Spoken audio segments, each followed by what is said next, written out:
Hello students, welcome back. तो चलिए शुरू करते हैं हम आज का फाइलम जो कि है हेमिकोडाटा। जैसा कि आप जानते हैं कि हम लोग diversity in living organism study कर रहे थे, जिसमें कि हम किंगडम एनिमालिया स्टडी कर रहे थे और हमने अब तक किंगडम एनिमालिया के अंदर 9 फाइलम स्टडी कर लिया था। और जो हमने लास्ट फाइलम प्रीवियस लेक्चर में स्टडी किया था वो है इकोनोडर्माटा। और अब हमें बात करना है किसके बारे में? हेमिकोडाटा के बारे में। तो आई होप आपने इकोनोडर्माटा वाला लेक्चर देख लिया होगा। और चलिए शुरू करते हैं आज हम हेमिकोडाटा। आई होप आप सभी घर में होंगे, स्वस्थ होंगे। तो चलिए शुरू करते हैं हम आज का लेक्चर हेमिकोडाटा। जैसा कि आप जानते हैं किसी भी फाइलम को हम पढ़ना स्टार्ट करते हैं तो सबसे पहले हमें ये पता करना होता है कि उसका नाम का मीनिंग क्या है, उसके नाम का मतलब क्या है। तो हेमिकोडाटा का मतलब है हाफ कॉर्डेट्स। हेमिकोडाटा का मतलब है हाफ कॉर्डेट्स। देखिए, जब इनिशियली हेमिकोडाटा के बारे में पता चला, हमें हेमिकोडाटा के मेंबर्स के बारे में पता चला, बायोलॉजी वालों को पता चला, तो उन्होंने इसे कंसीडर किया कि ये कॉर्डेट्स हैं। उन्हें लगा कि ये कॉर्डेट्स हैं, कॉर्डेट्स के रूप में ही उन्हें स्टडी किया जाता था। लेकिन 1959 में एक बायोलॉजिस्ट थे, हाइमेन। क्या नाम था उनका?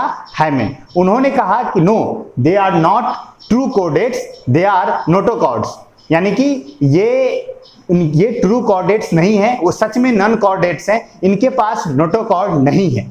देखिए, इनके बॉडी के अंदर एक नोटोकॉर्ड जैसा स्ट्रक्चर पाया जाता है। अब याद कीजिए, जब हमने बेसिस ऑफ क्लासिफिकेशन पढ़ा था तो वहां हमने नोटोकॉर्ड पढ़ा था। आई होप आपको पता होगा नोटोकॉर्ड। नोटोकॉर्ड एक लंबा सा बोन होता है जो एम्ब्रियोनिक लेवल पर या एम्ब्रियो में अपीयर होता है और वो लाइफ टाइम परसिस्ट कर सकता है, या नहीं तो वो आ करके फिर गायब हो सकता है, मतलब कि डेवलपमेंट होने के दौरान वो गायब हो जाता है, या नहीं तो वो कन्वर्ट हो जाता है वर्टिब्रल कॉलम में। ये हम पढ़ेंगे कॉर्डेट्स में। कॉर्डेट्स का एक इंपॉर्टेंट फीचर है नोटोकॉर्ड। जितने भी कॉर्डेट्स हैं उनमें नोटोकॉर्ड होता है, उसके एम्ब्रियो में नोटोकॉर्ड प्रेजेंट होता है। तो इनमें भी जो हेमिकॉर्डेट्स थे, पहले बायोलॉजिस्ट को लगा कि इनमें भी एक नोटोकॉर्ड मौजूद है। इनके बकल कैविटी के रूप में एक नोटोकॉर्ड लाइक स्ट्रक्चर था, लेकिन बाद में हमें पता चला कि वो नोटोकॉर्ड नहीं है। तो जो ही ये पता चला कि वो नोटोकॉर्ड नहीं है तो हम ये भी समझ गए कि हेमिकॉर्डेट्स कॉर्डेट्स नहीं है। और हाइमेन ने क्या किया, 1959 में इन्हें कॉर्डेट्स से निकालकर इसका एक अलग फाइलम बना दिया, जिस फाइलम का नाम रखा गया हेमिकोडाटा। और ये रियली में क्या है? नॉन कॉर्डेट्स हैं, यानी इसे हम कॉर्डेट्स कंसीडर नहीं करेंगे। नाम में कोडाटा लगा होने का मतलब ये मत समझ लीजिएगा कि ये कॉर्डाटा है, ये नॉन कॉर्डेट्स हैं, यानी कि ये नॉन कॉर्डेट्स हैं। चलिए बात करते हैं। तो इनका नाम हेमिकॉर्डेट्स क्यों है, मतलब समझ गए? Half chordates. इनके पास जो फीचर्स होता है, कैरेक्टरिस्टिक्स होता है, वो कॉर्डेट्स का भी कुछ फीचर होता है इनके पास, और कुछ फीचर इनके पास नॉन कॉर्डेट्स का होता है, इसीलिए इसे हम हेमिकॉर्डेट्स कहते हैं। आप इसे ब्रैकेट में लिख सकते हो, हाफ कॉर्डेट्स। हेमी का मतलब ये था हेमिस्फीयर, याद होगा आपको हेमिस्फीयर, मैथ में आप पढ़ते हैं हेमिस्फीयर, तो इसी तरह ये हेमी है, समझ गए ना, आधा। तो हाफ कॉर्डेट्स कहा जाता है इन्हें। चलिए आगे बात करें, इसके कैरेक्टरिस्टिक्स की बात करना शुरू करते हैं। तो सबसे पहले हैबिटेट की बात करते हैं। तो ये एक्सक्लूसिवली मैराइन है। फिर एक हमें फाइलम ऐसा मिला जो एक्सक्लूसिवली मैराइन है। एक्सक्लूसिवली मैराइन 3 फाइलम आपको मिल गया। पहला टिनोफोरा, नेक्स्ट इकोनोडर्माटा, और अब मिला हमें हेमिकोडाटा। और आपको याद है कि सबसे बड़ा मैराइन फाइलम कौन सा है, यानी कि सबसे बड़ा फाइलम जो एक्सक्लूसिवली मैराइन है, इकोनोडर्माटा। 7000 के आसपास स्पीशीज थे जो हमने पिछले फाइलम को स्टडी किया था। तो ये एक्सक्लूसिवली मैराइन है बाबू, ये पूरे के पूरे मैराइन है। और ये पाए जाते हैं सी फ्लोर पर, यानी समुद्र का जो तल होता है, समुद्र के तल पे ये पाए जाते हैं, यानी कि पानी में ये तैरते नहीं है, ये समुद्र के सरफेस पर पाए जाते हैं, ठीक नीचे में। तो फाउंड ऑन सी फ्लोर या लिव ऑन सी फ्लोर, ये सी फ्लोर पे रहते हैं। चलिए ठीक है, आगे अगर बात करें तो इनमें ऑर्गेन सिस्टम लेवल ऑर्गेनाइजेशन है, ये तो होना ही चाहिए। फाइलम एस्केलमेंथिस के बाद जितने भी फाइलम हमने पढ़ा सभी के सभी ऑर्गेन सिस्टम लेवल ऑर्गेनाइजेशन है। ट्रिप्लोब्लास्टिक है, यानी इसके एम्ब्रियो में तीनों जर्म लेयर्स मौजूद होंगी, एक्टोडर्म, इंडोडर्म, मेजोडर्म, तीनों जर्म लेयर्स इसके एम्ब्रियो में मौजूद होगा। और ये सिलोमेट है, मतलब कि इनके बॉडी के अंदर ट्रू सिलोम मौजूद है, यानी कि जो सिलोम है, यानी जो बॉडी कैविटी है, उसका ऑरिजिन मेजोडर्म से हुआ है और लाइनिंग भी उसका किससे हुआ है? मेजोडर्म के सेल से हुआ है। बायलेटरल सिमेट्री है, यानी बॉडी के अंदर सेम लेफ्ट राइट है, यानी कि बॉडी जैसा, मतलब बॉडी के अंदर एक ऐसा प्लेन है जिसके अबाउट काटने पर आपको बॉडी 2 इक्वल पार्ट्स में बट जाएगा, 2 सेम इक्वल पार्ट में बट जाएगा, यानी लेफ्ट राइट सेम होगा। इसकी बॉडी की अगर बात करें तो वर्म लाइक बॉडी होती है। वर्म लाइक बॉडी मतलब कीड़े जैसा शरीर होता है इनका, वर्म लाइक बॉडी होती है, सॉफ्ट बॉडी होती है, soft worm like body and unsegmented. ये नहीं लिखा गया है लेकिन याद रखिएगा कि they have soft worm like unsegmented body. Soft यानी कि मुलायम, वार्म लाइक यानी कीड़े जैसा, अनसेगमेंटेड यानी बॉडी के अंदर कोई सेगमेंटेशन नहीं है, अनसेगमेंटेड बॉडी, और बॉडी के 3 पार्ट्स होते हैं, डिवाइडेड इनटू 3 पार्ट्स। बॉडी कितने पार्ट्स में बटा हुआ होता है? 3 पार्ट्स में। सबसे पहला proboscis, collar and trunk. Proboscis, collar and trunk. जो ये देखिए यहाँ पर मैंने एक हेमिकॉर्डाटा बनाया है, हेमिकॉर्डेट के एक मेंबर को मैंने बनाया है। देखिए इसमें जो आगे वाला पार्ट आपको दिख रहा है, ये वाला part, this is proboscis, this is the middle part collar and this is back वाला पार्ट ट्रंक। देखिए दिखाया गया है प्रोबोसिस, कॉलर एंड ट्रंक। तो कोई भी जो हेमिकॉर्डेट्स हैं उनकी बॉडी वर्म लाइक बॉडी है, सॉफ्ट बॉडी है, वर्म लाइक बॉडी है, अनसेगमेंटेड है, और बॉडी 3 पार्ट्स में डिवाइडेड है। First is proboscis, this is the जो आगे वाला पार्ट है प्रोबोसिस, ये हो गया आपका कॉलर, और बैक वाला पार्ट हो गया आपका ट्रंक। जो ये कॉलर है जिसमें देखिए ये गिल्स मौजूद है, ये जो बनाए गए हैं these are gills, these are gills. इसी गिल्स से वो क्या करेंगे? रिस्पायर करेंगे। तो कॉलर में गिल्स मौजूद होता है। आई होप आपको समझ में आ गया 3 बॉडी पार्ट्स। आगे बढ़ते हैं। इनके पास ट्रू नोटोकॉर्ड नहीं है, लेकिन एक नोटोकॉर्ड लाइक स्ट्रक्चर, देखिए लिखा हुआ है notochord like structure called stomochord, called stomochord, यानी कि इनके बॉडी के अंदर in the present in the roof of buccal cavity, buccal cavity के रूप में। सबसे पहले आपको ये समझना होगा कि व्हाट इज बक्कल कैविटी। देखिए mouth cavity is called buccal cavity.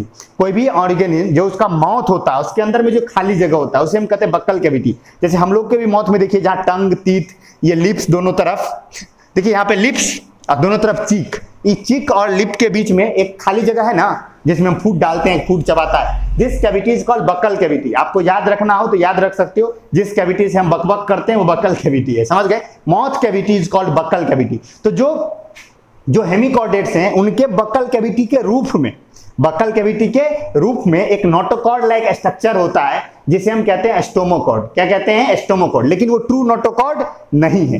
पहले यही देखकर साइंटिस्ट कंफ्यूज हो गए थे, उन्हें लगा था कि ये नोटोकॉर्ड है और इसे हमने कोड डाटा में डाल दिया था, लेकिन बाद में हमें पता चला कि ये नोटोकॉर्ड नहीं है।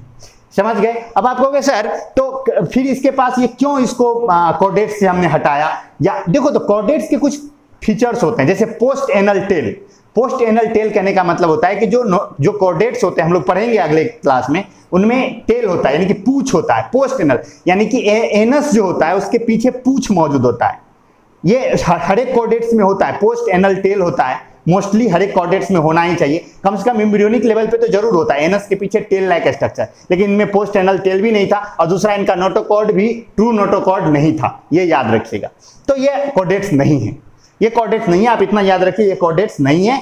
1959 तक इन्हें कॉर्डेट्स कंसीडर किया जाता था, लेकिन 1959 में एक साइंटिस्ट हाइमेन ने इसे कॉर्डेट्स से निकाल के एक अलग फाइलम बनाया जिसका नाम है हेमिकॉर्डाटा। आगे बढ़ते हैं। इनके डाइजेस्टिव सिस्टम की अगर बात करें तो वेल डेवलप्ड डाइजेस्टिव सिस्टम, यानी कि माउथ और एनस दोनों मौजूद होगा, पूरा डाइजेस्टिव सिस्टम पूरा बढ़िया है, कोई दिक्कत नहीं है। ये रिस्पायर करते हैं गिल्स से, ये रिस्पायर करेंगे किससे? गिल्स से। इनके पास रिस्पायरेशन के लिए गिल्स होता है, पानी के अंदर है तो गिल्स से ये रिस्पायर कर लेंगे। इनका circulatory system open circulatory system होता है, यानी ब्लड जो है किसी ब्लड वेसल्स में नहीं बहता है, blood direct open body tissue direct blood के कांटेक्ट में आती है, यानी कि बॉडी कैविटी के अंदर ब्लड ऐसे ही पड़ा होता है, कोई ब्लड वेसल्स नहीं होती है। तो ओपन सर्कुलेटरी सिस्टम है, और ये एक्सक्रीट करते हैं प्रोबोसिस ग्लैंड से। प्रोबोसिस ग्लैंड या ग्लोमेरुलस कहते हैं हम इसे। जो इनका प्रोबोसिस होता है, जो इसका सबसे आगे वाला बॉडी पार्ट है प्रोबोसिस, इसमें एक ग्लोमेरुलस होता है। ग्लोमेरुलस कहने का मतलब एक ऐसा स्ट्रक्चर होता है जिसके अंदर ब्लड भरी हुई होती है, और वहीं पर वेस्ट प्रोडक्ट ब्लड से बाहर निकाला जाता है, जिसे हम ग्लोमेरुलस कहते हैं। आप याद रख लो कि हेमिकॉर्डेट्स में एक्सक्रीशन के लिए प्रोबोसिस ग्लैंड या ग्लोमेरुलस मौजूद होता है। आई होप आपको समझ में आ गया होगा, प्रोबोसिस ग्लैंड याद रखिएगा। इससे पहले जो फाइलम था इकाइनोडर्माटा, उसमें एक्सक्रीशन किससे होता था ही नहीं, एक्सक्रीटरी सिस्टम एब्सेंट था, याद होना चाहिए आपको हेमिकॉर्डेट्स में, और सॉरी इकाइनोडर्माटा में। चलिए एक्सक्रीट करते हैं प्रोबोसिस ग्लैंड से, या प्रोबोसिस ग्लैंड, या कहीं कहीं पर ग्लोमेरुलस भी लिखा होता है, तो घबराने की जरूरत नहीं है। प्रोबोसिस ग्लैंड और ग्लोमेरुलस, ये प्रोबोसिस के अंदर मौजूद है, इसीलिए इसे हम प्रोबोसिस ग्लैंड कहते हैं। नर्वस सिस्टम की बात करें तो प्रिमिटिव नर्वस सिस्टम है, यानी बहुत पुराना नर्वस सिस्टम है इनमें, और जो कि बना होता है नर्व प्लेक्सस से। नर्व प्लेक्सस से इनका नर्वस सिस्टम बना होता है, याद करना है बाबू, सिंपल सी बात है। प्रिमिटिव नर्वस सिस्टम होता है इसके बॉडी के अंदर, जो कि बना होता है किसका? नर्व प्लेक्सस का। इसके रिप्रोडक्शन की अगर बात करें तो सेक्सुअली रिप्रोड्यूस करते हैं, यानी कि इनमें गैमेट्स बनता है, और फिर वो गैमेट्स फ्यूज करके जाइगोट, फिर जाइगोट से एम्ब्रियो, फिर जो ऑर्गेनिज्म आएगा। तो सेक्सुअल रिप्रोडक्शन होता है इनमें, और ये यूनिसेक्सुअल होते हैं मोस्टली, यानी कि मेल और फीमेल अलग अलग होता है मोस्टली। कुछ कुछ ऐसे भी हैं जिनमें क्या हो सकता है, ज्वाइंटेड हो सकता है। ज्वाइंटेड कहने का मतलब बाइसेक्सुअल हो सकता है, कहने का मतलब मेल फीमेल एक ही ऑर्गेनिज्म के बॉडी के अंदर हो सकता है, एक ही सेम ऑर्गेनिज्म हो, यानी हर्माफ्रोडाइट हो सकता है। लेकिन जनरली ये क्या होता है, यूनिसेक्सुअल होते हैं, यानी कि मेल फीमेल अलग अलग होते हैं, सेक्सेस सेपरेट होती है, सेक्सुअल रिप्रोडक्शन मौजूद होता है। फर्टिलाइजेशन की अगर बात करें तो एक्सटर्नल फर्टिलाइजेशन होता है इनके अंदर। इनके अंदर क्या होता है, एक्सटर्नल फर्टिलाइजेशन। आप में से जिन बच्चों के पास एमटीजी होगा वो कंफ्यूज मत होइएगा, एमटीजी के अंदर लिख दिया गया है इंटरनल फर्टिलाइजेशन, तो वो मिसप्रिंट है। आप ये मत समझिएगा कि उसमें सर इंटरनल लिखा है, सर एक्सटर्नल बोल रहे हैं तो फिर ये कैसे होगा। घबराने की जरूरत नहीं है, आपके एमटीजी में जो इंटरनल फर्टिलाइजेशन लिखा गया है वो गलत है, ठीक है। फर्टिलाइजेशन एक्सटर्नल होता है इनके बॉडी के अंदर, समझ गए बात।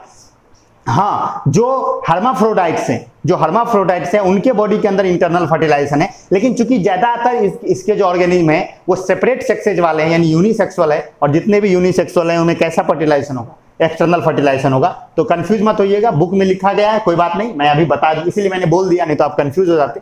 तो एक्सटर्नल फर्टिलाइजेशन है, यानी कि बॉडी के बाहर मेल फीमेल गैमेट मिलते हैं। डेवलपमेंट की अगर बात करें तो इनडायरेक्ट डेवलपमेंट है मोस्टली, फिर यहाँ भी एक वर्ड यूज किया गया मोस्टली, यानी ज्यादातर में क्या होता है, इनडायरेक्ट डेवलपमेंट होता है, यानी कि इनमें लार्वा मौजूद होती है, इनके पास क्या होती है, लार्वा मौजूद होती है, ज्यादातर में लार्वा मौजूद होता है, समझ गए। कुछ कुछ में डायरेक्ट डेवलपमेंट भी है, कुछ इसके ऐसे भी स्पीसीज हैं जिनमें क्या होता है, डायरेक्ट डेवलपमेंट होता है। एग्जांपल की अगर बात करें तो Balanoglossus and Saccoglossus, these are the two examples. और भी एग्जांपल्स होते हैं, लेकिन ये दो बड़े फेवरेट हैं, ये दो बड़े मतलब ज्यादा फेमस है। कौन कौन, Balanoglossus and Saccoglossus, these are the two most important examples of Hemichordata. और इसे अगर आप देखा जाए तो इन्हें हम एकॉर्न वॉर्म्स भी कहते हैं, याद रखिएगा, इसे हम क्या कहते हैं, एकॉर्न वॉर्म्स। इनका दूसरा नाम है एकॉर्न वॉर्म्स, ये बड़ा यूज, ये कॉमन टर्म है। इसके स्पीसीज को जो हेमिकोडॉट्स के मेंबर होते हैं इन्हें हम एकॉर्न वॉर्म्स कहते हैं। तो कहीं पर अगर लिखा हुआ हो acorn worms belong to phylum, तो आप आंसर दोगे हेमिकोडाटा। तो this is the phylum Hemichordata. I hope आपको हेमिकोडाटा के बारे में सारी बातें समझ में आ गई होंगी। कुछ ज्यादा बेसिस इसमें बातें नहीं थी, सब कुछ तो हमें जाना पहचाना है, कोई नया वर्ड आया भी नहीं इसके अंदर। बस एक चीज नया आया, इसकी बॉडी में 3 पार्ट्स होते हैं, प्रोबोसिस, कॉलर एंड ट्रंक, बस ये याद एक नए रखने की है, बाकी सब चीज कॉमन ही है। बकल कैविटी के ऊपर रूफ में स्टोमोकॉर्ड मौजूद है, ये एक नया चीज, और इसका जो नर्वस सिस्टम है वो नर्व प्लेक्सस का बना हुआ है, बस ये एक नई चीज, एक्सक्रीशन प्रोबोसिस ग्लैंड का होता है। बाकी सारी चीजें आई होप आपको समझ में ही आ गई होंगी, कोई दिक्कत नहीं हुआ होगा। जो हम फाइलम रेगुलर कर रहे हैं तो हमें अब कोई दिक्कत नहीं होनी चाहिए, क्योंकि सारे वर्ड्स तो रिपीट ही हो रहे हैं। अगर आप देखो तो सारे वर्ड्स लगातार क्या होते हैं, रिपीट ही हो रहे हैं। तो बढ़िया से लेक्चर देख लीजिए, सारी बातें सुन लीजिए, अगर कुछ समझ में ना आए तो लाइव क्लास में आप डिस्कस कर लेंगे।